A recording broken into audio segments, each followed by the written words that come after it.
Magandang araw po, welcome po sa aking channel, Love9 TV. Nandito po tayo ngayon sa area ng Ateneo, Miriam College, at UP Diliman. Meron po tayong bagong video presentation, isang condominium unit. Ito pong swimming pool ay isa sa amenities dito sa condo. Meron din pong gazebo. Punta na po natin yung condo unit.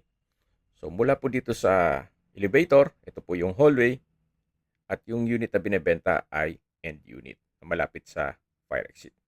Ito po yung kitchen. Dito na po yung dining, living, at yung bedroom. May sariling toilet and bath. Ito po ay ready for occupancy. Kaya once na ma-acquire nyo ito, pwede pong lipatan kaagad. May floor area po ito na 26 square meters at binebenta po ito sa halagang 2.5 million pesos. Kung may mga katanungan po kayo, tawag lang po kayo sa aking numero. Maraming